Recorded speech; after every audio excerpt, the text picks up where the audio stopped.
Esta es una pregunta que yo en lo personal me he hecho desde que estaba estudiando la carrera de arquitectura. Me da gusto ver ahorita aquí en el aula un montón de estudiantes y, y hasta la fecha es una pregunta que siempre he estado reflexionando al respecto.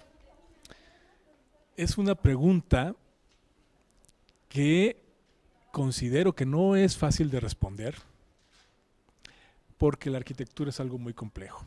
Es algo muy complejo, muy sofisticado y es una pregunta que yo le he hecho a todos mis alumnos de los talleres y de las clases teóricas que he dado. Y la mayoría de las veces no me la saben responder. Me gustaría que ahorita se pongan a reflexionar al respecto y traten de dar la explicación o la definición de arquitectura. Más adelante creo que voy a llegar a la que todos están pensando, o la mayoría.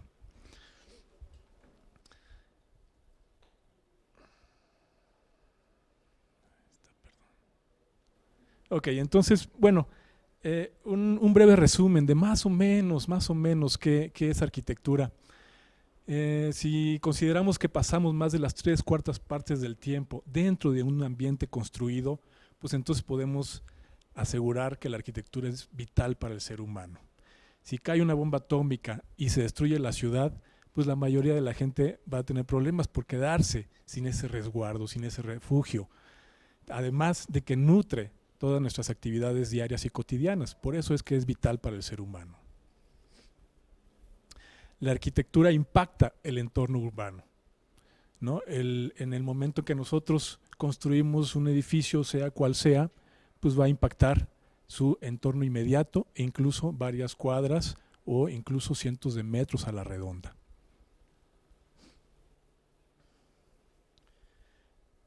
También impacta al medio ambiente, ¿no? A la hora de construir los edificios, si consideramos todo el consumo de energía del ciclo de un edificio desde el momento de su construcción hasta el momento en que se termina su ciclo de vida, pues solo el 20% de ese consumo de energía es en la etapa inicial cuando se construye. La mayoría es durante su operación. Entonces, un edificio mal diseñado, pues es aquel edificio que no va a estar iluminado con luz natural y va a estar consumiendo electricidad. Y los materiales que tienen un ciclo de vida muy pequeño, todo eso impacta en el medio ambiente. Bueno, la arquitectura puede y debe ser sustentable, ¿no? La arquitectura bioclimática es aquella que su definición breve y sintetizada define como el confort y el ahorro de energía, y eso traducido a la calidad de vida. Entonces, desde ese punto de vista es que todas las arquitecturas pues deberían de ser sustentables. Y por último, la arquitectura integra comunidades. Este es un tema del que se ha hablado mucho en este seminario. Es en el entorno construido donde se generan las relaciones de grupos sociales en los espacios públicos que lo conforman. Y esa debe ser una de las finalidades que se buscan en los talleres de arquitectura de la universidad. Entonces, ¿qué es arquitectura?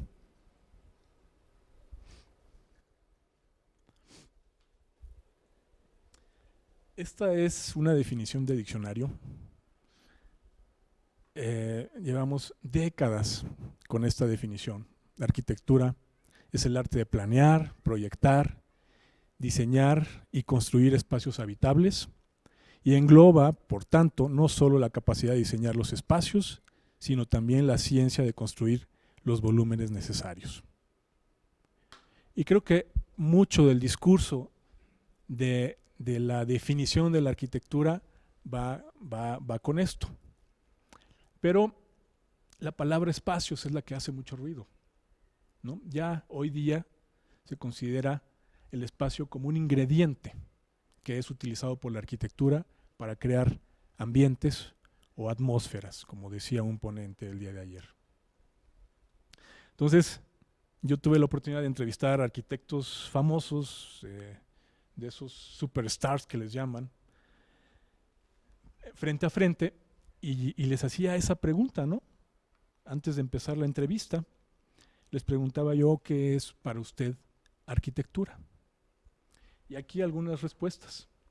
Toyo Ito, por ejemplo, premio Priz, que era hace 4 años, ¿será?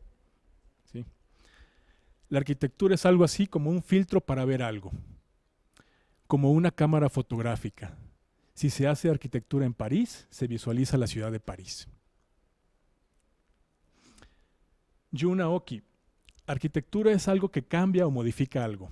Es como la acupuntura, que al poner una aguja en un lugar, modifica el resto. Tadao Ando, la arquitectura es mi vida. Esta es una respuesta muy escueta, pero muy interesante si entendemos el antecedente. Es un arquitecto autodidacta que era boxeador antes de decidir dedicarse a la arquitectura. Entonces esta pasión por la arquitectura, pues él la define de esta manera. La arquitectura es mi vida. Yo vivo, transpiro y respiro la arquitectura. Bueno, viene de alguien que también por lo mismo no tiene teoría, ¿no? Un arquitecto que, pues, al no haber pasado por la universidad, esa parte de la teoría, pues, deja mucho que desear. Y los digo con conocimiento de causa porque fue uno de mis profesores.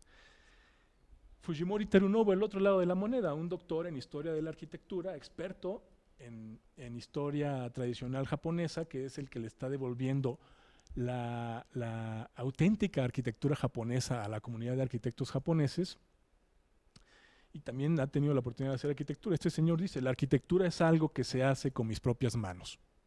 Él no concibe la arquitectura sin una intervención de él personalmente en la obra, y se lleva a sus alumnos también. Entonces eso es parte de su trato con los clientes siempre. En tal etapa yo voy a entrar a hacer esta pared con madera carbonizada, que es muy tradicional de los japoneses, o ese techo, o esa cubierta más bien, con lámina de cobre, que él la golpea, le da textura y luego la va fijando, ¿no? Entonces, estas son las definiciones de arquitectura que yo busco en mis alumnos. Yo quiero que cada uno tenga su propia definición de arquitectura. No quiero escuchar definiciones de diccionario. ¿Por qué? Pues porque todo mundo la entendemos de diferente manera. Es uno de los ejercicios que yo hago en mis talleres. Bueno, y como siempre predico con el ejemplo, pues aquí les van las mías. Perdón. Cuando yo estaba en el último año de la carrera, muy romántico yo, las 3 Cs de la arquitectura. La arquitectura cultiva, cautiva y caduca. Muchos años después, ya terminando mi doctorado, cambió, porque esta definición uno espera que vaya cambiando y evolucionando conforme ustedes van adquiriendo experiencia y conocimiento. La arquitectura es una caja de cristal que enmarca la figura humana, nutre y enriquece nuestra vida cotidiana. Evidentemente todo esto tuvo que ver con el conocimiento que adquirí durante el doctorado, ¿no? Bueno, el ejercicio en los talleres de diseño pues está muy enfocado a lo que es la creatividad. Yo busco fomentar ejercicios de creatividad en los alumnos para resolver problemas de manera creativa. Y la clave para el pensamiento creativo es la habilidad de generar ideas. Y este pensamiento creativo se divide en dos, el pensamiento divergente y el pensamiento convergente. Esto para mí ha sido muy útil como profesor, como una herramienta didáctica para poderlo entender bien y podérselo transmitir a ustedes, ¿sí? Porque muchas veces los ponemos a hacer ejercicios y todo y el profesor no sabe ni para qué y los alumnos menos, ¿no?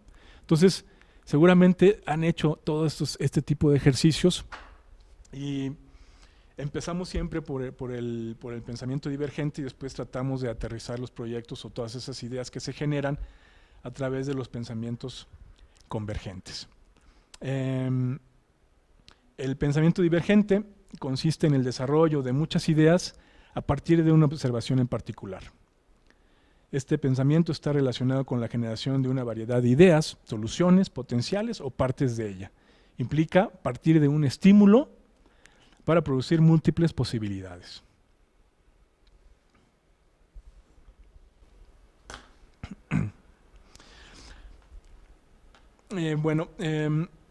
Lo que hace el diseño ser una actividad de reto es precisamente el balance de estas dos habilidades mentales que son necesarias para producir un trabajo creativo. No es que todo vaya a ser de una u otra manera, aunque como es una forma en la que funciona nuestra mente, hay gente a la que se le facilita entender los problemas o solucionar los problemas a través del pensamiento divergente y otras a través del pensamiento convergente. Es decir, lo que hace la diferencia entre uno y otro son esas restricciones que pudieran aparecer en un proyecto determinado.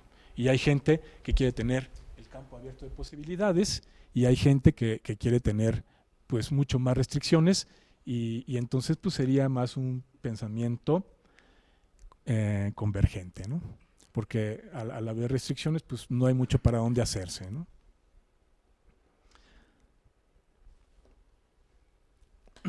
Bueno, algunos modelos de creatividad que han surgido a lo largo de la historia aparecen aquí. En el 31 Rosman y luego ya al final en el 74 Stein.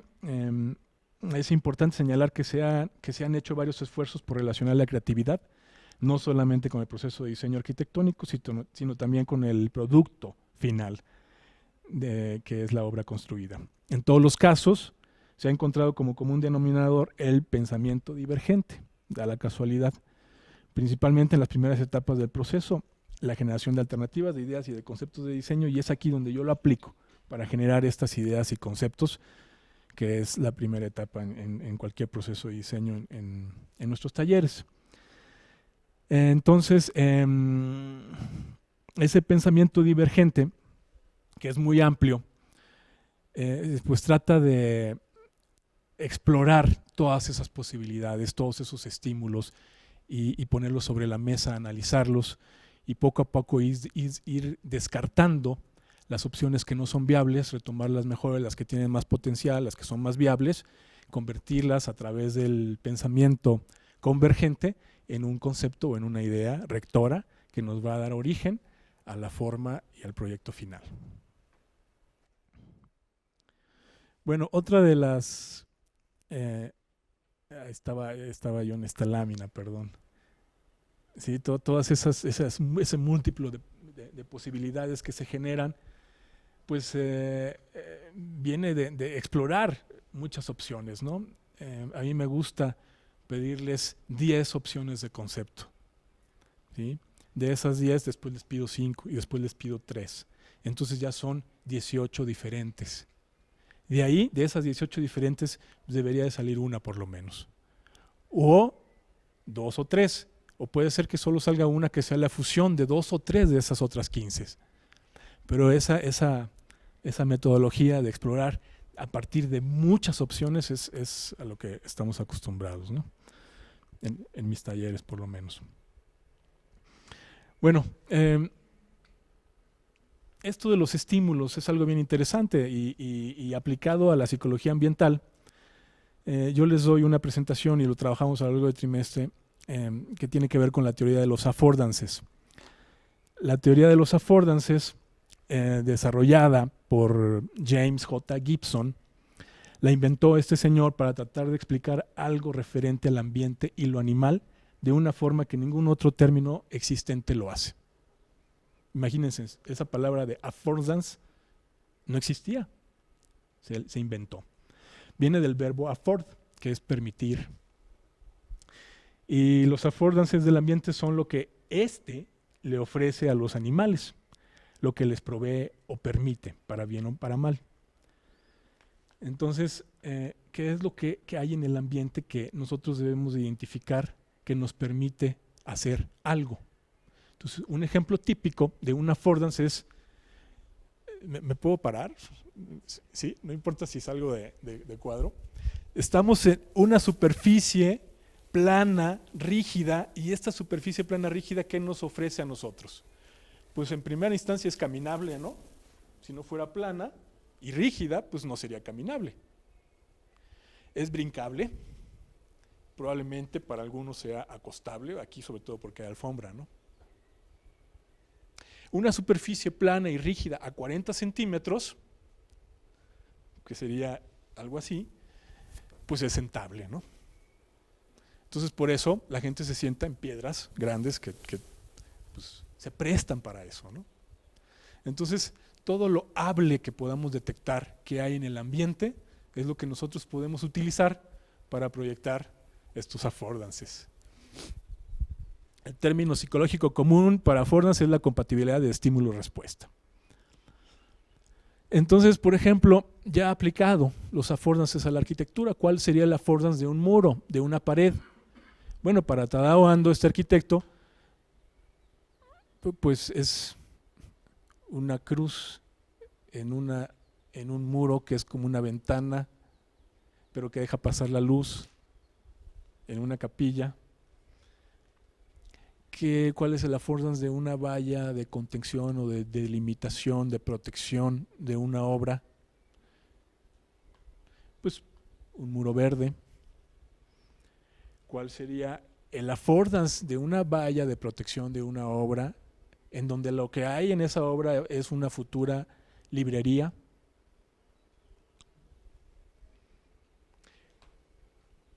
Otra imagen parecida.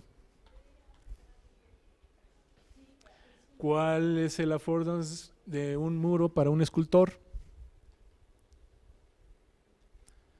Pues una escultura en un muro. Pues ese es el affordance que él encontró ahí. Isamu Noguchi, así como también lo encontró aquí en el Mercado Abelardo L. Rodríguez. Y que por cierto, se acaba de inaugurar una exposición de Isamu Noguchi en el Museo Rufino Tamayo. Vayan a verla. ¿Cuál es el affordance de una superficie plana, rígida, como decía yo hace rato, pero translúcida? Pues de una luminaria, se puede iluminar desde el piso. ¿Cuál sería el affordance de una superficie igual, plana, rígida, que es caminable? Pues se puede convertir en un lienzo, en un canvas para un anuncio publicitario. En este caso es la planta 1 a 1 de unos departamentos. Este es bien interesante. ¿Cuál es el affordance de la figura humana, del cuerpo, de la silueta del cuerpo humano? Desde la antigüedad se viene haciendo. Este es de los griegos, pero pues antes ya los egipcios también lo hacían, ¿no? ¿Y qué sería estos 2500 años después? Ay, perdón. Pues lo mismo, pero de otra manera. Esto de los affordances yo lo veo y me tomo mi tiempo para explicárselo a los alumnos, pero es una técnica que yo utilizo para fomentar la creatividad y tratar de que los proyectos busquen o propicien affordances en el entorno a través de la misma arquitectura. Los affordances ahí están, siempre han estado. El chiste es que sean legibles, el chiste es que la gente los entienda, los intuya y los puedan utilizar o explotar como arquitectos también a la hora de proyectar. El caso de ¿no? Pues ¿cuál es el affordance del agua? El agua es navegable, es nadable, pero pues alguien muy inteligente vio un affordance pues que ha revolucionado la historia de la humanidad. La energía, ¿no? El agua puede tener ese affordance. Los artistas son expertos utilizando los affordances, sobre todo en la cuestión de las instalaciones, ¿no? Este es un ejemplo.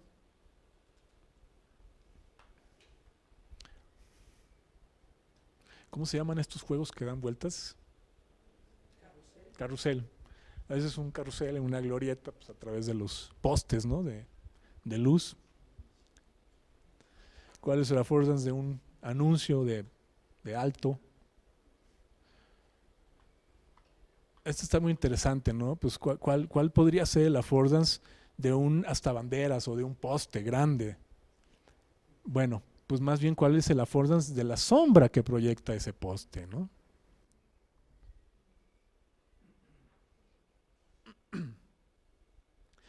Eh, Otra de las cosas que hago en mis talleres es esto, ¿no? Sobre todo en los talleres de diseño.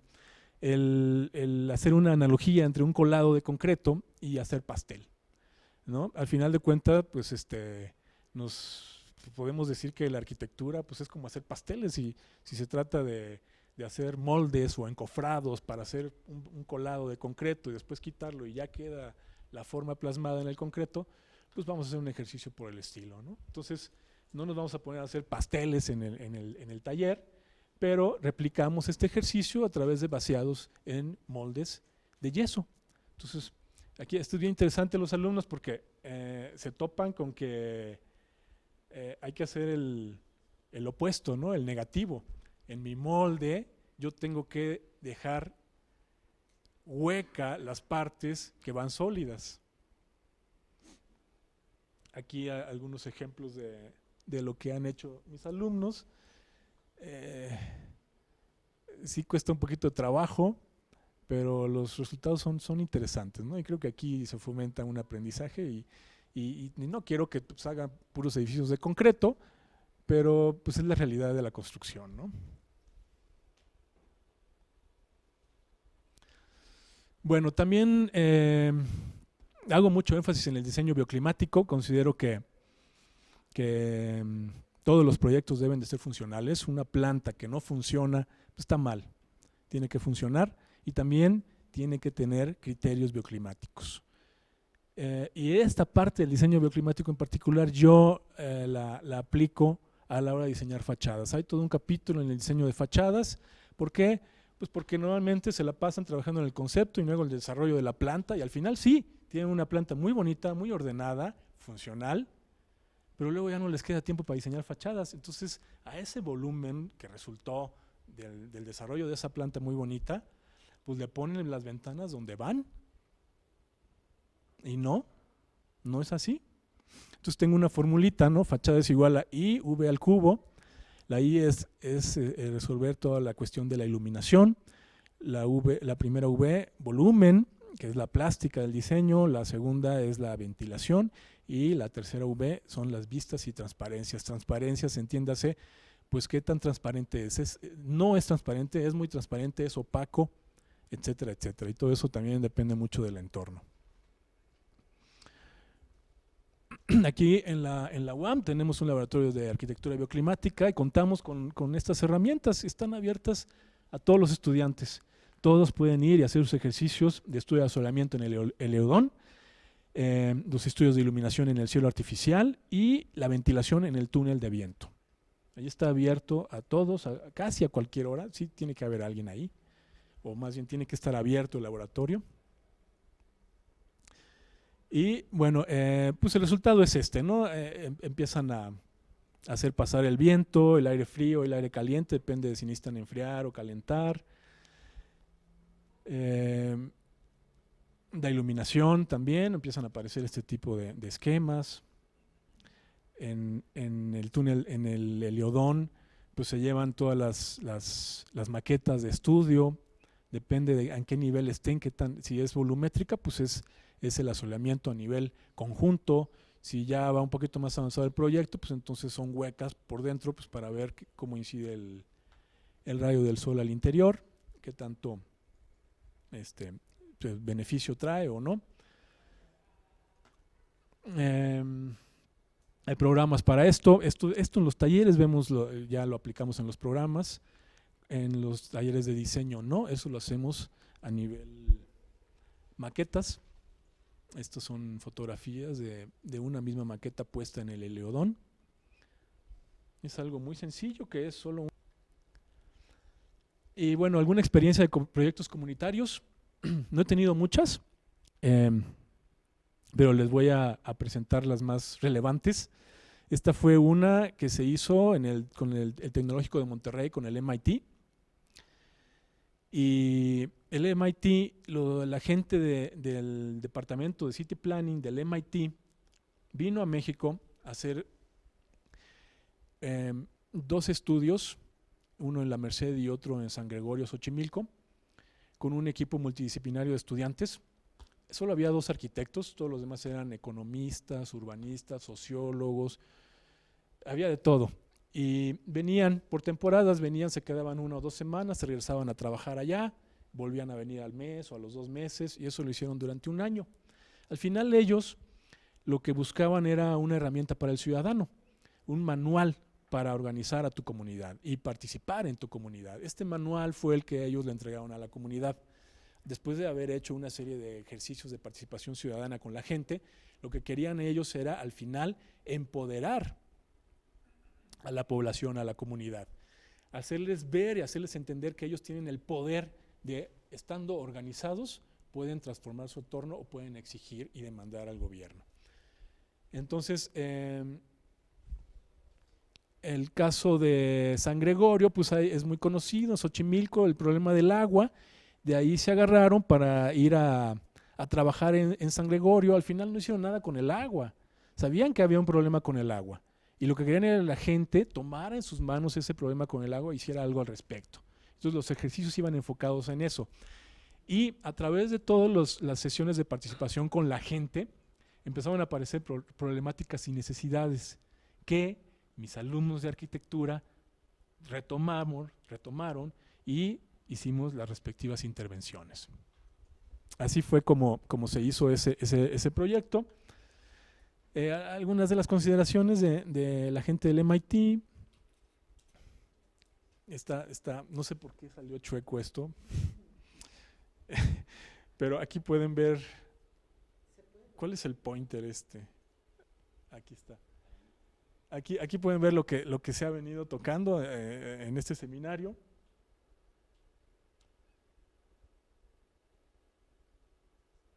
No, es que creo que es un problema. Algo pasó cuando lo inserté. Más bien cuando lo hice en una Windows y cuando lo pasé a la Mac. Y según yo las había corregido, pero no pasa nada, ya dejémoslo así. No tenemos mucho tiempo, ¿no? No, está bien. Bueno,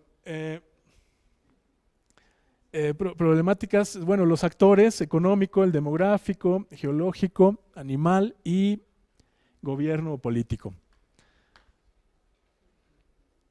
No, ya, sí, dejémoslo.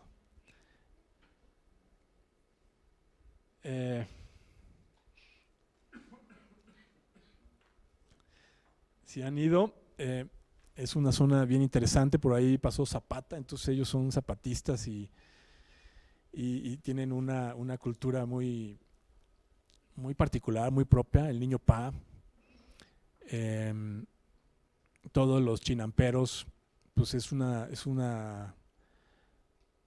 parte de la ciudad que se está perdiendo completamente. Ya la gente no trabaja las chinampas, es más, contratan gente para que las trabaje, ya los dueños ya no se meten ahí, y pues fue muy interesante.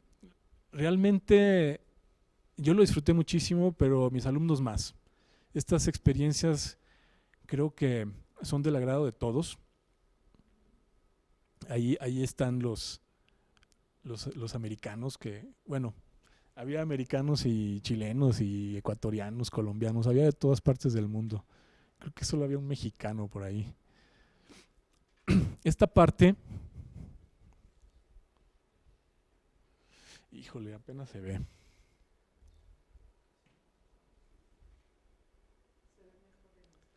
Sí, pero ahí creo que no puedo apuntar. Ah, no, sí.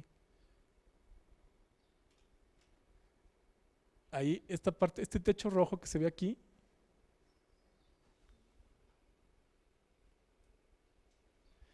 es donde sucedió algo inesperado. Porque los estudiantes de arquitectura hicieron intervenciones en las calles, en las avenidas, la revitalización urbana de la zona. Sí. Y entre una de las propuestas había un ejercicio para mejorar un edificio abandonado que es que ustedes pueden ver aquí, que eran unos lavaderos. Y entonces se trataba de rescatar ese edificio para hacer algo interesante. Entonces la propuesta hablaba de un centro cultural. Y pasó algo bien interesante. Aquí pueden ver el interior de los lavaderos. La propuesta de los estudiantes de arquitectura trataba de conservar estas arcadas que pues, están muy bonitas, nada más era cuestión de restaurarlas. Y luego en la parte de arriba, para aumentar los metros cuadrados de áreas útiles, pues el centro cultural. Terminó el ejercicio, se le entregaron todos los proyectos a la comunidad y la comunidad agarró el que más les gustó. Y el que más les gustó fue esa pequeña parte del proyecto que hablaba de hacer ahí un centro cultural.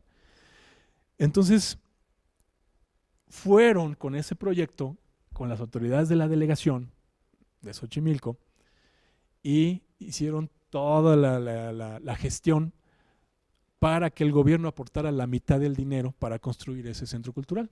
Y la comunidad puso la otra mitad. Entonces, nosotros estábamos bien contentos porque dijimos, wow, sirvió de algo, ¿no? Todo esto. El proyecto no lo tomaron así fidedignamente, no tomaron tal cual la propuesta de los estudiantes y así como que no nos gustó lo que quedó, pero no importa, no se trata de eso. Se trata de que las ideas sirvieron para algo.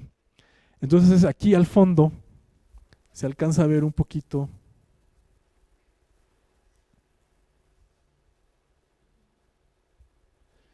esta es la fachada del nuevo centro cultural. Este es de cómo era, cómo era, estaba en esas condiciones y así quedó. Demolieron los lavaderos, hicieron un edificio nuevo, pero es un centro cultural y es un centro cultural que está en la lista de la oferta cultural de la delegación. Acá hasta abajo creo, sí, ahí está. Ahí aparece, ¿no? Centro Cultural San Gregorio Atlacpulco. La verdad es que en mi experiencia, cuando hacemos este tipo de ejercicios, los alumnos siempre preguntan, prof, ¿y es real? ¿Se va a hacer? Y yo siempre les digo que no. El 90-95% de las veces no se hace.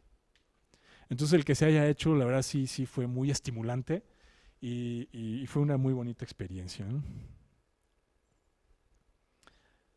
Bueno, otro caso, otro ejemplo. Proyecto Centro de Investigaciones Biológicas.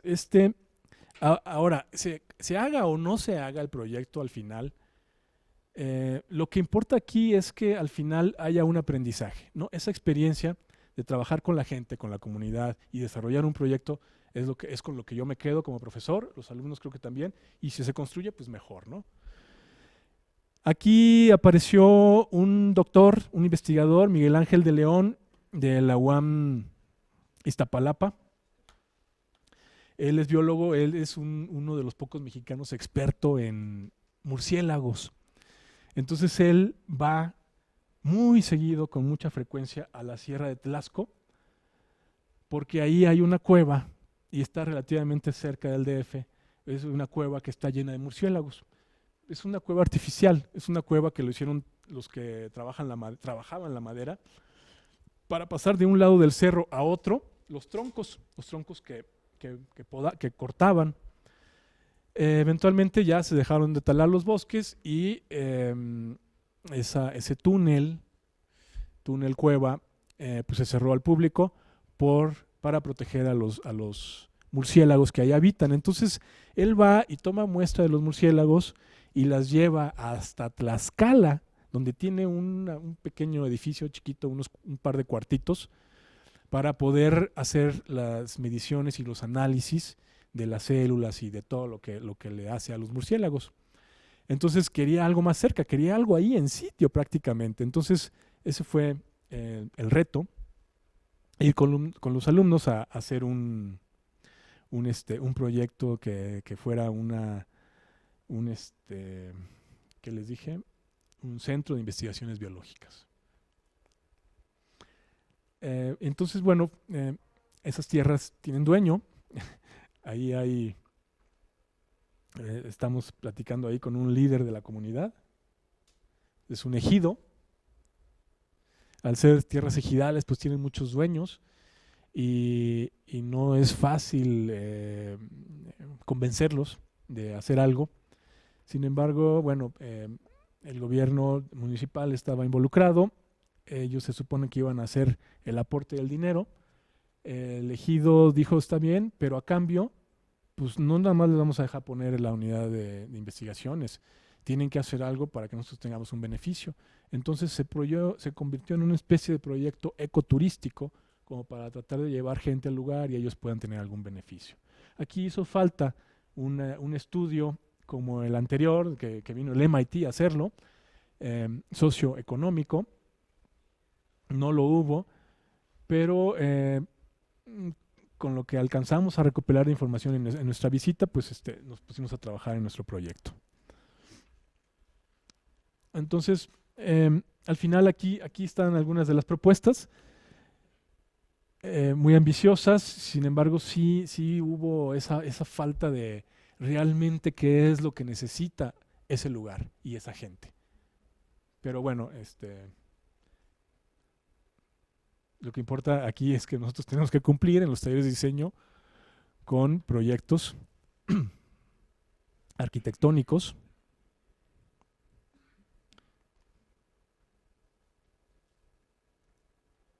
Ahí está, acá.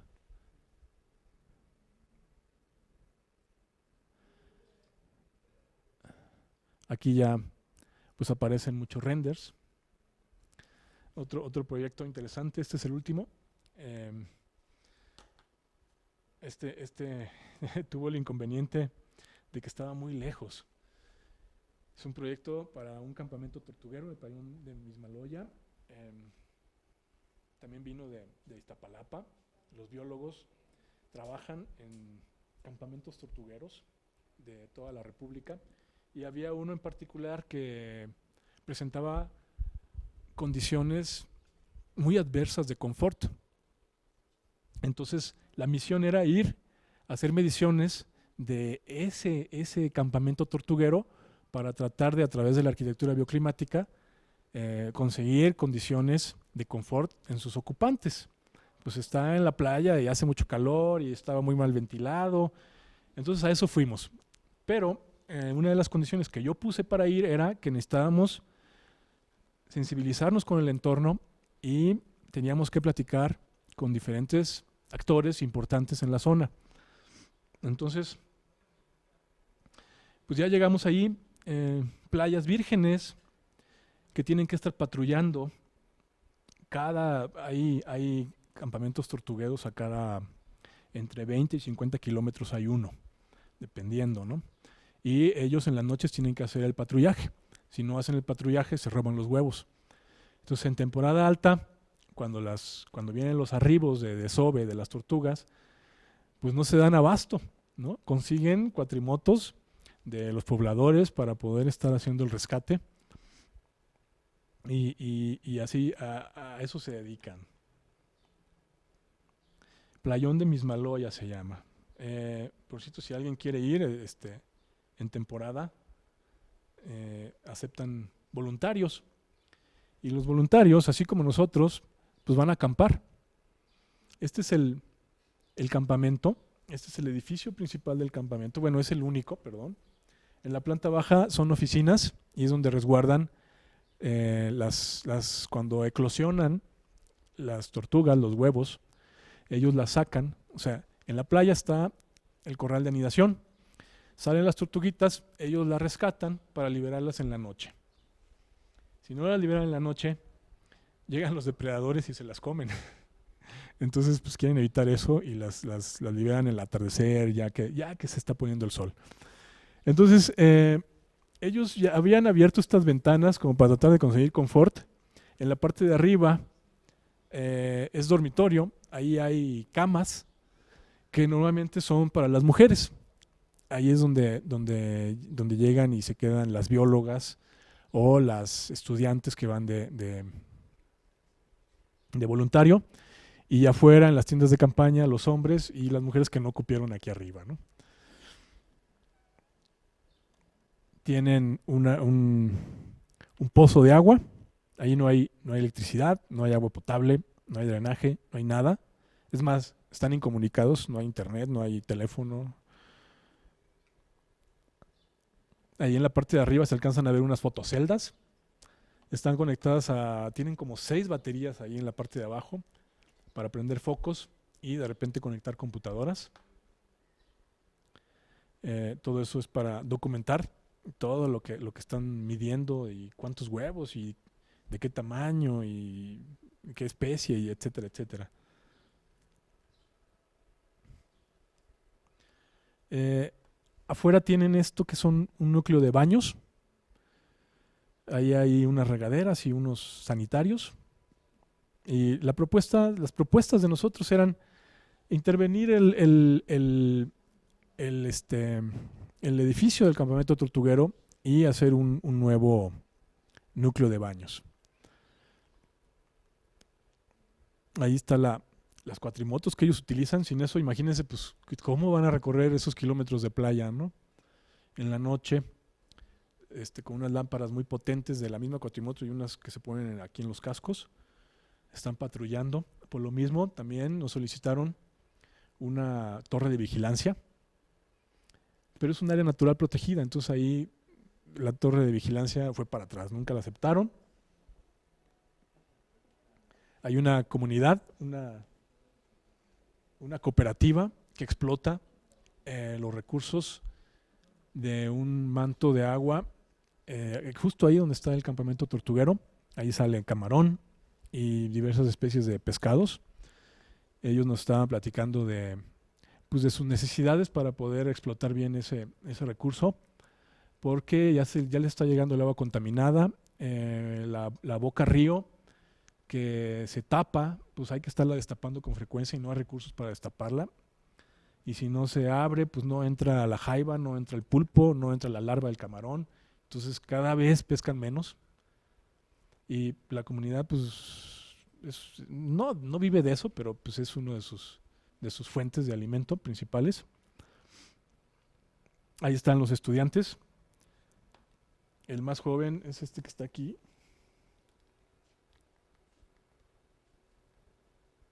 Que soy yo.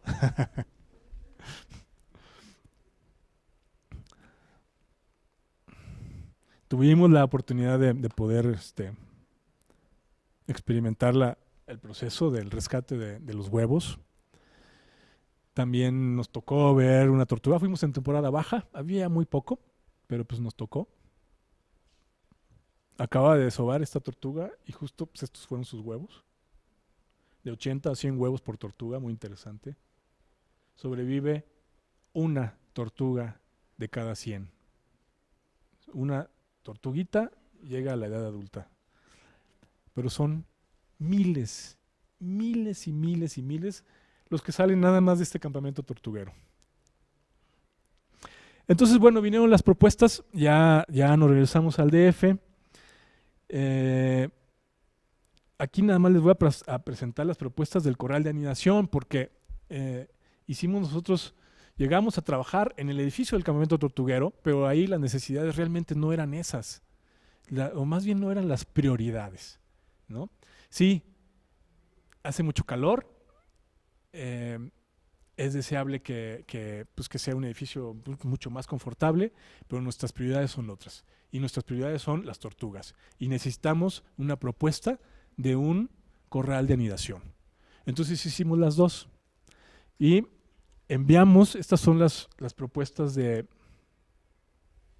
los corrales de anidación, que fueron las que les enviamos para que ellos eligieran la que más les gusta. Ahí está el mirador, la torre de observación, pues la propuesta del corral, otra propuesta de corral, y así cada alumno trabajó en diferentes propuestas. Esta que salió chueca fue la que más les gustó. Entonces, esta alumna tuvo más chamba. A ella le tocó hacer el proyecto ejecutivo de este corral en particular, porque es el que a ellos les gustó y ellos pidieron para poderlo construir. Se mandaron los detalles. Aquí está la ubicación aquí, se llama Cruz de Loreto. Está al sur de Puerto Vallarta. De Puerto Vallarta aquí son 2 horas. Y muy cerca de Tomatlán. La referencia siempre es Tomatlán. Entonces aquí pasó algo bien interesante porque 8 meses después, todavía me acuerdo, el 23 de octubre del año pasado, pues llegó el huracán Patricia. Ese monstruo, el más grande de la historia, que iba a destruir medio país y que Peña Nieto al final dijo que pues gracias por sus oraciones, que nos salvamos por eso y que no pasó gran cosa, pero sí, esos corrales de anidación que ellos habían construido gracias a nuestra propuesta, pues se vio afectado, ¿no? Pero son construcciones ligeras. Después de 2 semanas lo volvieron a reconstruir porque no tienen tiempo que perder. Es una cantidad bestial de tortugas la que llega y que tienen que ellos responsabilizarse para su rescate. Y bueno, ahí quedó la experiencia, muy, muy bonita.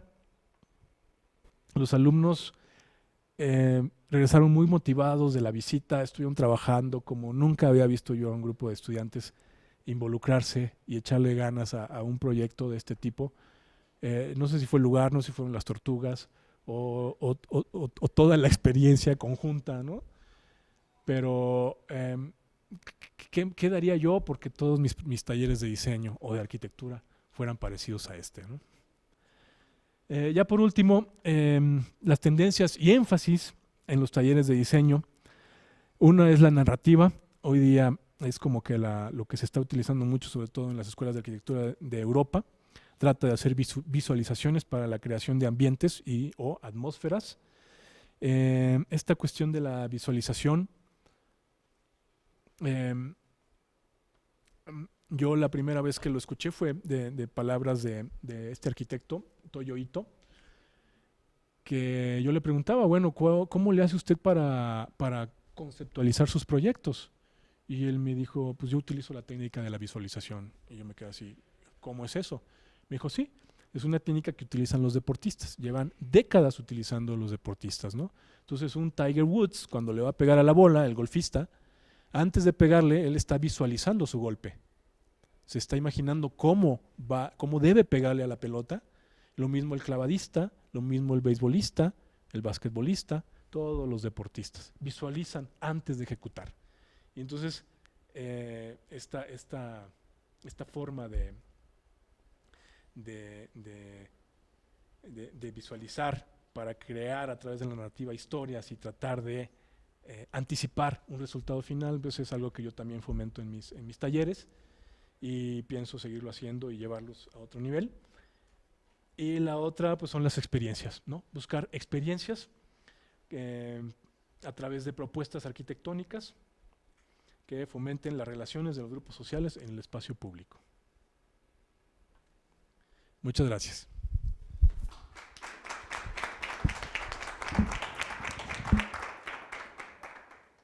Gracias, Manuel. Abrimos sesión para preguntas.